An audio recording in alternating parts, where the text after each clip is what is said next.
Episode 1523 of No BS Job Search Advice Radio. I'm your host, Jeff Altman, the Big Game Hunter, and welcome. It's Monday, yay! And I'm going to do a show today about things to take out of your resume that you just don't need to have there. Hope you find this helpful and give it a great review. And by the way, have any of you recently visited my classes on Skillshare? I have a lot of great classes there, as do many other people too. And if you decide to join Skillshare, obviously you don't just get my classes, you get other people's as well. But if you use the link in the show notes, you get 2 months for free instead of just one. Again, use that link in the show notes and you get 2 months free instead of just one. And with that, let's get going. And today I want to talk with you about, it's a dumb mistake that people make with their resume, and that's including too much stuff that's irrelevant. Now, with the first point I'm going to make, if you're a recent grad, this doesn't apply to you. And that is the notion that you're putting in way too much stuff about your college years. If you're a recent grad, that's really all you got going on. But, if you're someone who has a few years in the field, no one cares what clubs you belong to in college.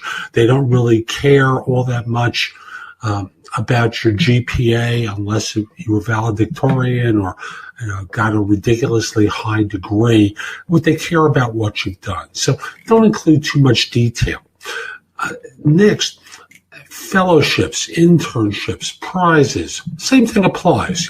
If you were a White House fellow, if you got an internship that's unusually well regarded.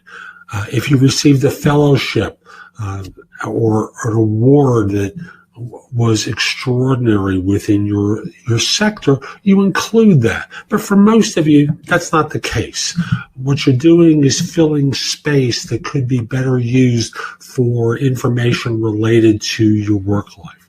Get rid of internships at this point. Get rid of fellowships, stuff along those lines. Next, references available upon request. Ugh! Don't even include references. Don't even provide personal references. Name, contact, and phone number. Basically, you're giving recruiters ways to back-channel reference check you and frankly ignore you, because usually what happens is they would rather go to the reference than to you. You're less experienced in the reference. Why would they bother with second fiddle that can cause them to not consider you? And the last point I want to make is if you're someone who is, I don't want to say my age because I'm at the point where most people aren't looking to hire someone of my age, but the theme still involves your concern about ageism. If there's anything from your distant past that would allow firms to inject ageism into the equation, get rid of it. Very few firms want to hire based upon something that you did 15, 20 years ago. And if they did, the role really isn't going to be all that interesting to you because, frankly, it relates to old stuff that you did. Do you really want to go back and do stuff related to, the pre-9/11 days or recently after that? I'm doing this in 2017. I think you get my point. What you want to be doing is building on your more recent experience rather than your antiquities. So focus in on stuff that makes sense. Don't put in the stuff from the Stone Ages because those are roles you're not really going to be interested in and work that you don't really want to do. And frankly, they're not going to want to hire you based upon that work because it's too old and it reveals that you're an old person. So remove it from your resume. So just a few ideas of things to get out. So that's today's show. I hope you found it helpful. And if you did, here are a few more ways to get more from me. First of all, visit my website, which is thebiggamehunter.us. I have more than 6,000 blog posts there that you can watch, listen to, or read that will help you find your next job. If you want the best of my advice, join JobSearchCoachingHQ.com, where I've curated information with a focus on interviewing. If you decide to take the lifetime membership at the site, it's $299 currently, but that's the price of a coaching session or an hour of coaching from me, and I'll be giving that to you if you join with a lifetime membership. Have a few questions? Contact me through the Magnify app for iOS or PrestoExperts.com, where you can call me.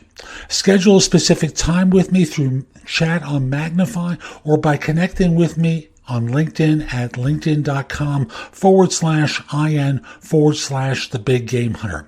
Once we're connected on LinkedIn, you can message me about coaching you, scheduling a time for Magnify or Presto Experts, speak with me about a resume or LinkedIn profile critique, help you with a salary negotiation or my trusted advisor services, and much, much more. Like you, I don't work for free. I do charge for what I do. You can take my classes on Skillshare and become a premium member using the link in the show notes and receive 2 months for free instead of just the one that the site offers. Skillshare offers thousands and thousands of courses, not just simply mine, on a host of different subjects that can help you in many different ways. Lastly, join my group on Facebook called Career Angles. It's free to the first 250 people who join and is focused on helping you do better at work. Information is shared daily, and we're attempting to build a supportive group there. Ask to join. I'm not letting recruiters in at this point. So I'll be back tomorrow with more, and in the meantime, I hope you have a great day. Be great!